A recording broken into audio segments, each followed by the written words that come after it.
Les gars, j'ai sorti une nouvelle bande dessinée dans la boutique, Cartoon Cat contre Siren. C'est une histoire qui se déroule dans un monde détruit par ces créatures bizarres et qui montre le combat entre ces deux titans. Qui sera le vainqueur de ce combat? C'est la grande question que nous voulons tous savoir. Et si tu ne connais pas, il y a une histoire de Léo et Mamie. Dans une aventure contre les forces du mal, des enfants du quartier disparaissent mystérieusement. Que se passe-t-il donc? Est-ce que Léo et Mamie réussiront à percer ce mystère? Nous avons aussi d'autres bandes dessinées. Ajoutez ce numéro WhatsApp du magasin et nous serons là pour vous servir. Il était environ 3 heures du matin. Toc, toc, toc. Je me suis réveillé parce que quelqu'un frappait à la porte. Toc, toc, toc, toc, toc. Un coup plus fort m'a fait sortir du lit pour aller voir ce que c'était. J'ai entendu un murmure dire « Laisse-moi entrer ».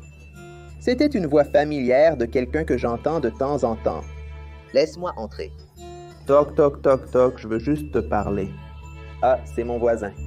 Mais pourquoi si tard? 3 heures du matin, mec. Ce n'est pas si grave. Si c'était sérieux, j'appellerais la police ou une ambulance. Je lui ai envoyé un message en lui disant de retourner au lit parce que j'étais crevé de fatigue. Et j'ai réussi à me rendormir. Le lendemain, en allant vers ma voiture, j'ai croisé mon voisin et il m'a demandé de quoi parlait ce message bizarre que je lui avais envoyé au milieu de la nuit.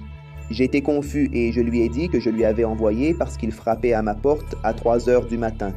Et maintenant, il me regardait d'un air très perplexe. Il m'a dit que ce n'était pas lui et il était intrigué par ce message étrange.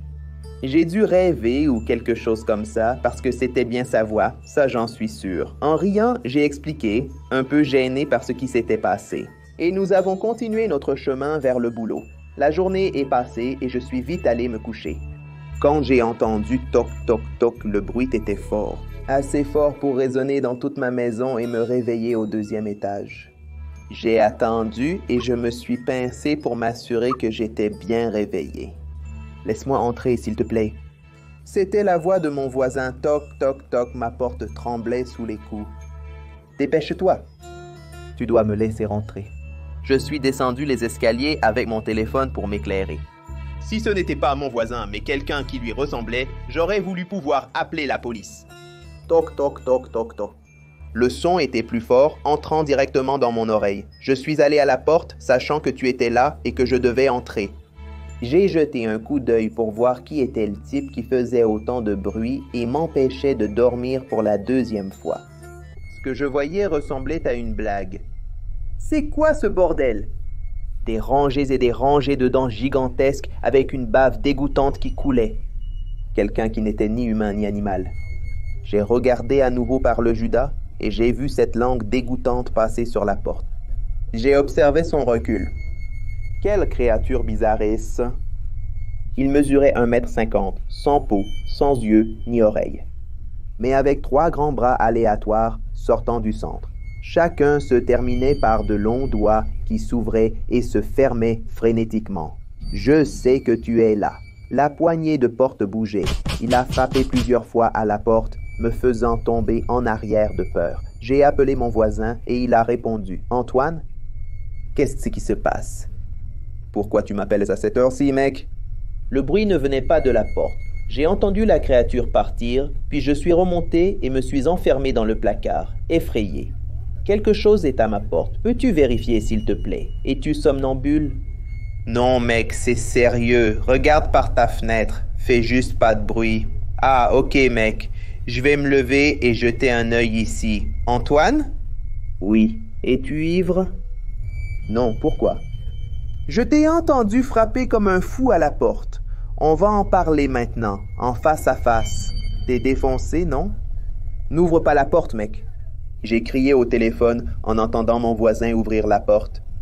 Qu'est-ce que tu veux dire par « n'ouvre pas la porte » alors que tu es devant ma porte? J'ai entendu le bruit d'un cri et le téléphone tombant par terre.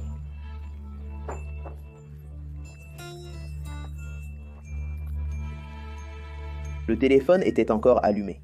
La porte s'est refermée et ce que j'ai entendu, c'était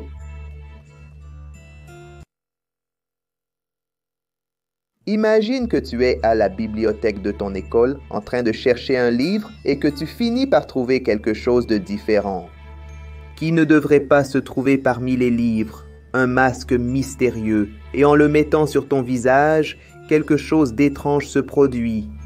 Quelque chose qui semblait impossible devient réel. Herménégildo était un adolescent de 15 ans qui souffrait beaucoup dans son école. Il était constamment taquiné par les élèves. C'est parce qu'aux yeux des gens, il était considéré comme laid, ce qui entraînait des comparaisons qui le rendaient de plus en plus triste. Il a commencé à blâmer Dieu de l'avoir fait ainsi, puisque personne ne s'approchait de lui pour discuter tranquillement ou interagir, de façon amicale. Fatigué de cela, il a cherché sur Internet comment faire une chirurgie esthétique pour améliorer son apparence. Mais il a découvert que ce serait impossible, car le prix était tout simplement irréaliste. Enveloppé de colère contre lui-même, il a essayé de corriger de ses propres mains ce que dans sa tête Dieu avait mal fait. Son acte de désespoir l'a conduit à l'hôpital, où il a dû subir une opération d'urgence. Son geste lui a coûté cher, car son visage s'est aggravé, et maintenant Herménégildo était encore plus moqué qu'avant. Sa routine était cruelle, et il finissait par ignorer tout ce qu'on disait de lui, se cachant dans la bibliothèque. Il passait la plupart de son temps là-bas à lire, jusqu'au jour où il a trouvé quelque chose de différent. Un masque blanc avec 2 trous pour les yeux. Alors qu'il la regardait, il a entendu une voix. « Bonjour, je suis White Mask. Utilise-moi et tu pourras être qui tu veux ou comme tu veux.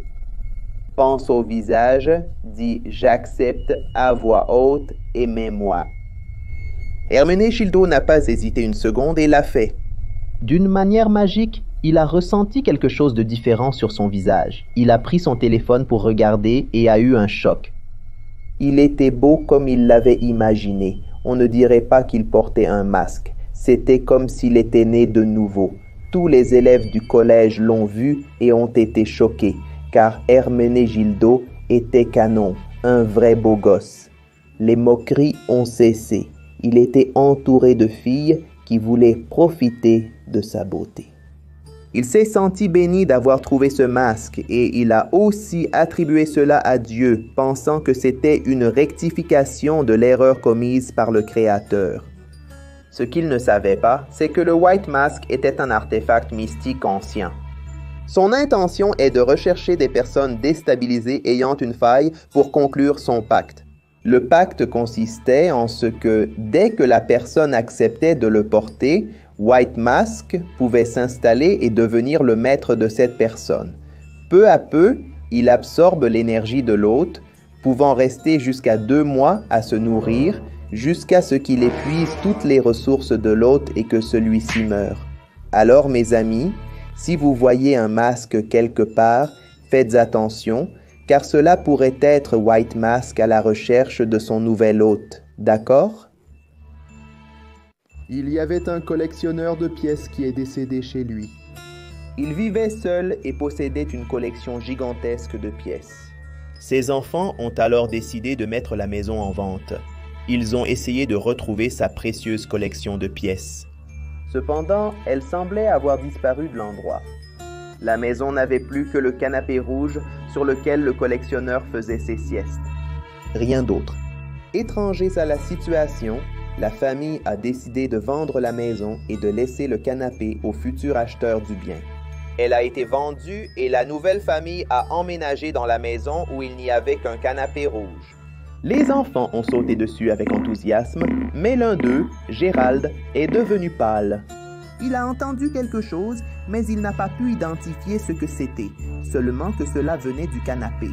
Les parents n'ont rien remarqué, car ils étaient occupés à déballer le déménagement et à se préparer à passer leur première nuit dans leur nouveau foyer.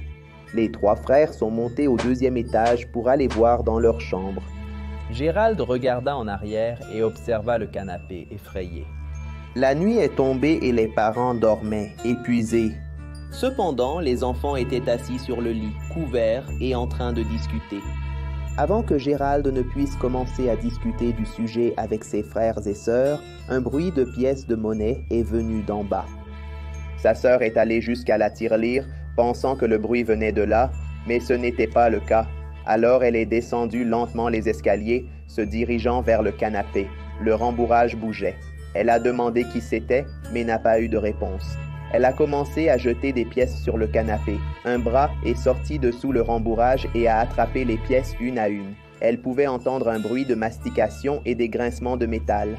La fillette a alors constaté que la chose aimait les pièces. La mastication s'est arrêtée et la créature est apparue entre les coussins. Elle a regardé la fillette dans les yeux avec un grand sourire jusqu'aux oreilles et il a dit « des pièces ». Depuis ce jour-là, chaque nuit, la fillette lançait des pièces sur le canapé pour nourrir la créature, sans manquer un seul soir. Ses parents lui ont demandé pourquoi elle était toujours réveillée la nuit. Elle ne répondait jamais, se contentant de les regarder. Les parents ont alors interrogé ses frères et sœurs. Gérald, effrayé, a dit qu'elle n'entend plus. Nurple n'aime parler qu'aux personnes qui n'entendent pas.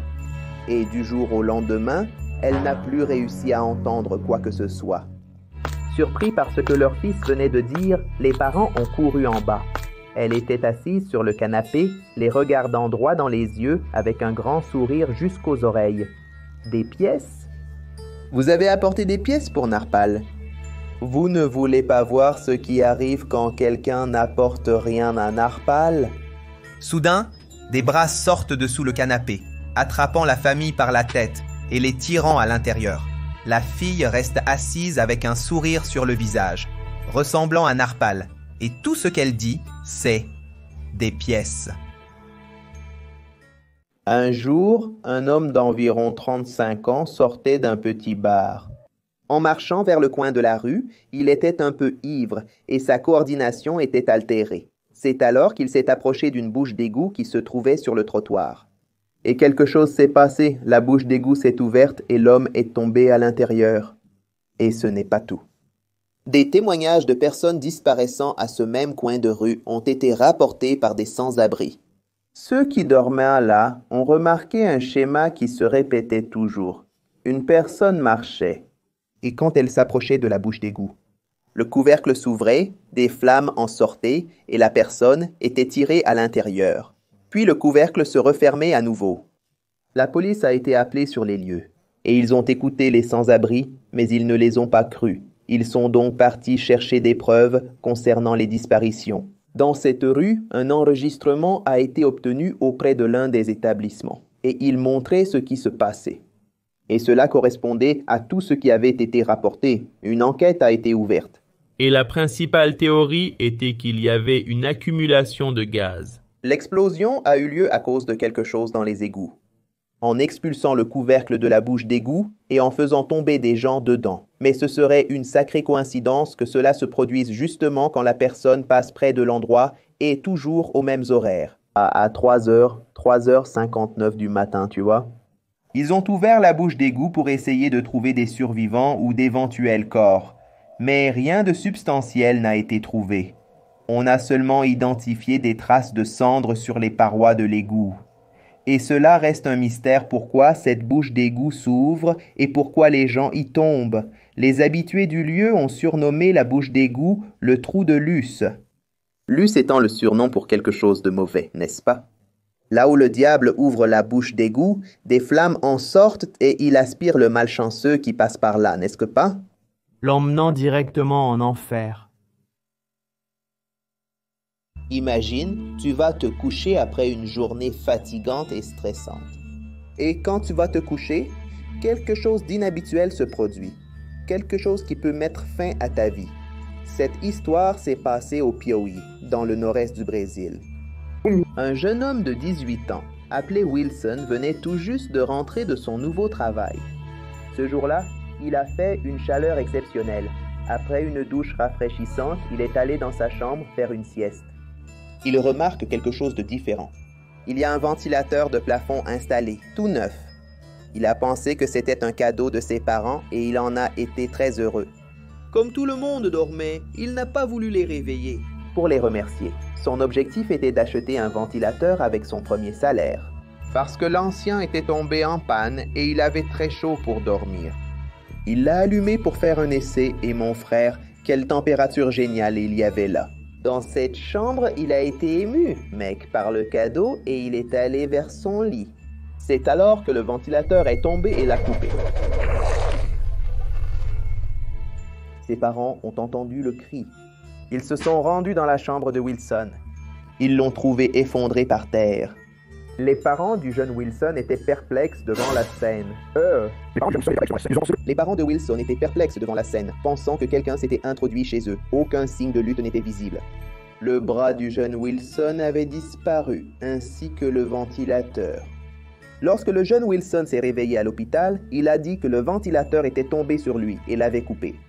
Ses parents ont demandé « Quel ventilateur ?»« Qu'est-ce que vous m'avez donné ?»« Le ventilateur de plafond. »« Mon fils, nous ne t'avons donné aucun ventilateur. » D'autres cas sont apparus dans des villes au climat chaud. Toujours des personnes qui se faisaient couper des membres par un ventilateur de plafond. Et aucun signe de l'auteur de ces attaques. Une théorie a alors commencé à émerger, selon laquelle ce ventilateur n'était rien d'autre qu'une créature qui se nourrissait de membres humains, et que pour cela, il avait pris la forme d'un ventilateur de plafond, facilitant ainsi son alimentation. Alors, mon ami, toi qui vis dans des villes chaudes, si soudainement un ventilateur apparaît dans ta chambre, assure-toi qu'il ne s'agit pas de Wind Killer. Car cette créature attend juste le moment idéal pour attaquer.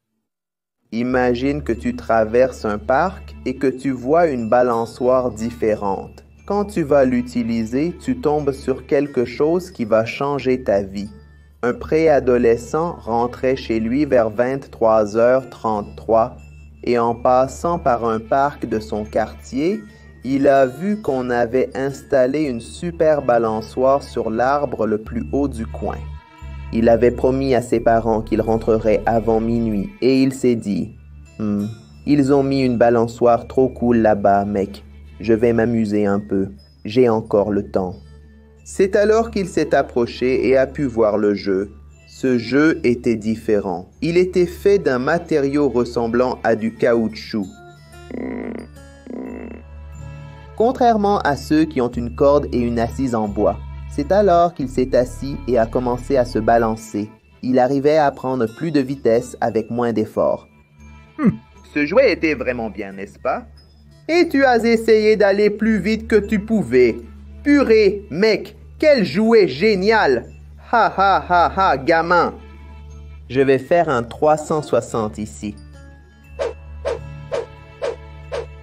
Sauf qu'il n'avait pas réalisé que tout cela n'était qu'un piège. Un piège tendu par la créature appelée le collecteur de balancement. La balançoire n'est rien d'autre qu'une partie de son corps, conçue pour attirer les gens. Et une fois qu'on y tombe, on ne peut plus en sortir. Il tente de s'échapper, mais il est piégé par une substance collante, impuissant. La balançoire commence à être tirée à l'intérieur de l'arbre, qui à son tour ouvre un trou dans le tronc et enveloppe l'individu. Swim Collector est une créature qui se nourrit d'enfants, d'adolescents et même d'adultes qui utilisent la balançoire. Elle a l'habitude de s'installer dans les parcs pour se nourrir facilement, agissant toujours après le coucher du soleil, car c'est une créature sombre et la lumière lui est fatale. On croit que Swim Collector est un arbre du monde souterrain qui se nourrit de fluides corporels et d'autres organismes, mais qui, pour une raison quelconque, est venu dans notre monde pour collecter de la nourriture. Quand nous sommes à l'école, nous voyons des disputes éclater tout le temps pour les raisons les plus variées, que ce soit une tape reçue dans la file de la cantine ou un chewing-gum collé sur la chaise d'un camarade.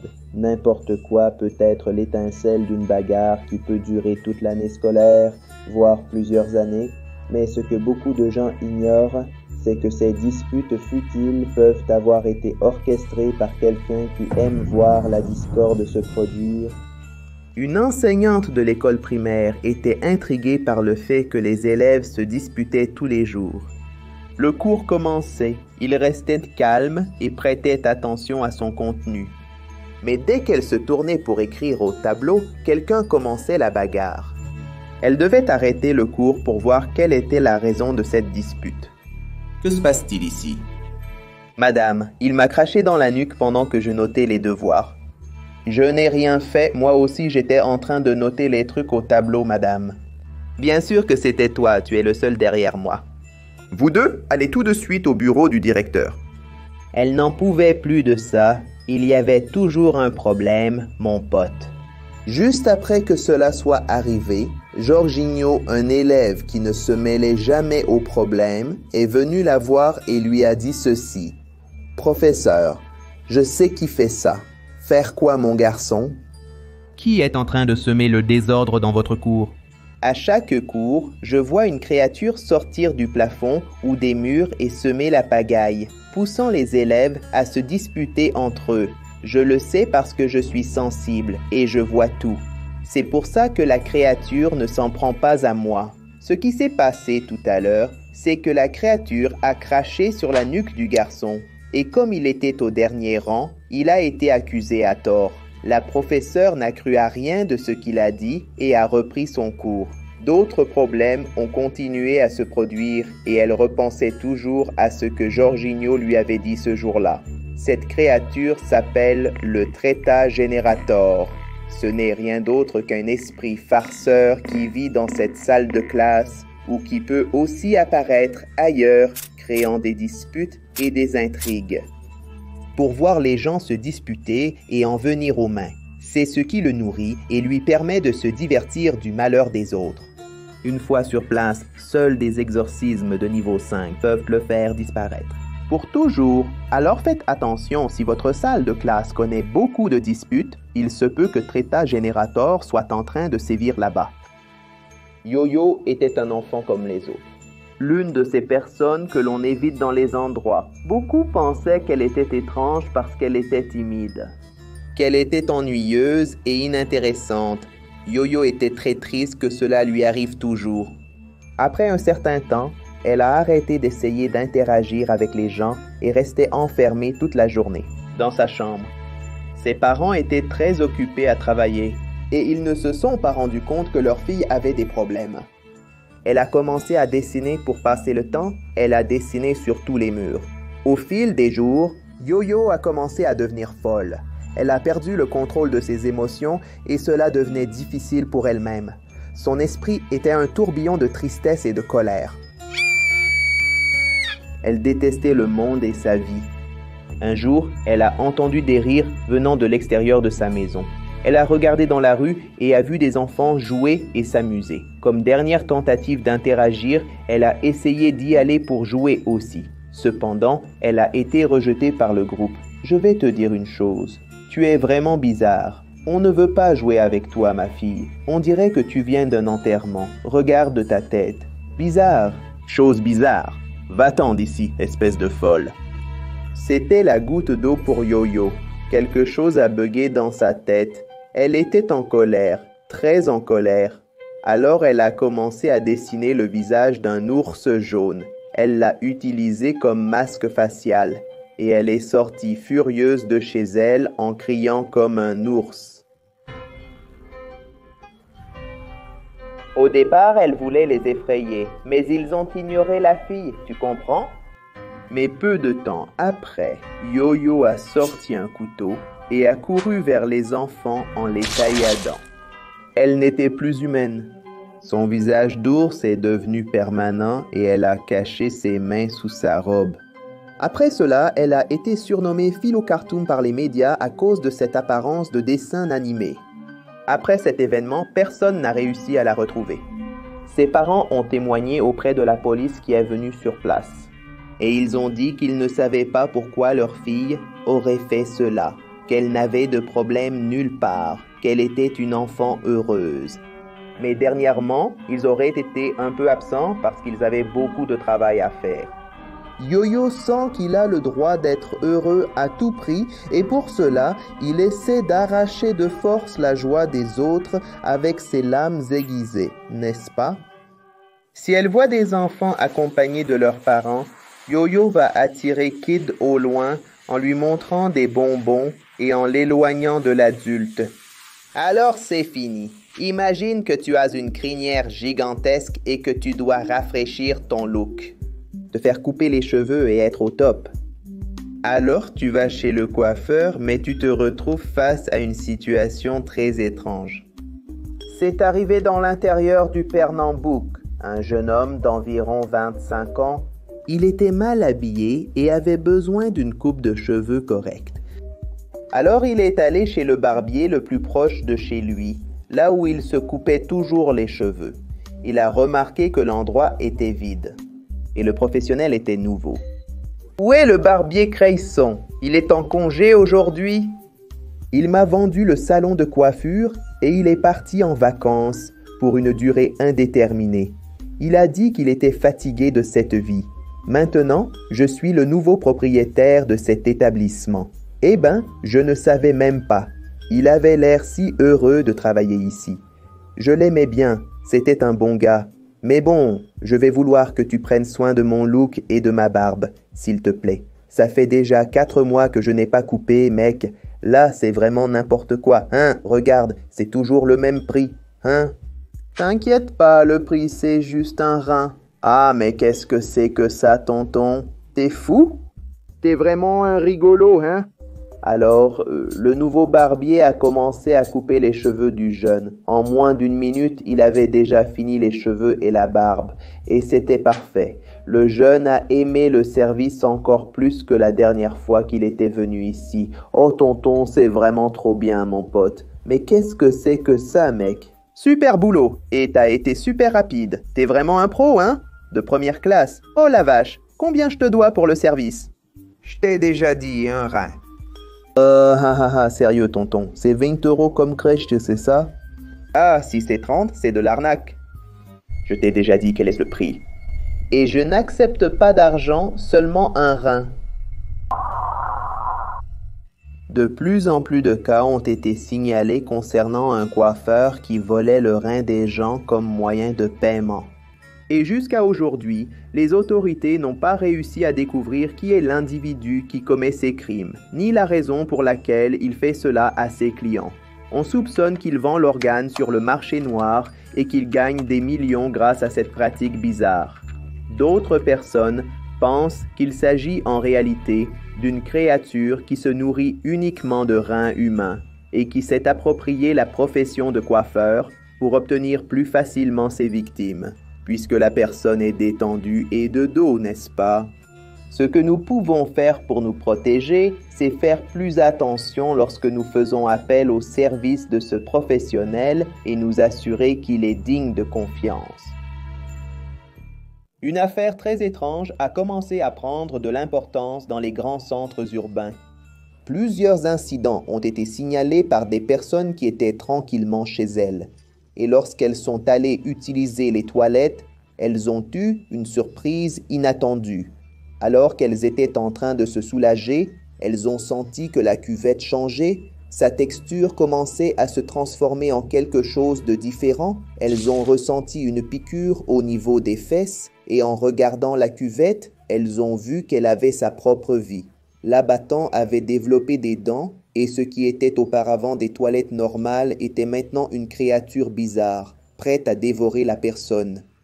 Environ 90% des personnes qui ont été surprises par cette créature ont subi un certain type de blessure, des coupures profondes ou même l'amputation de membres.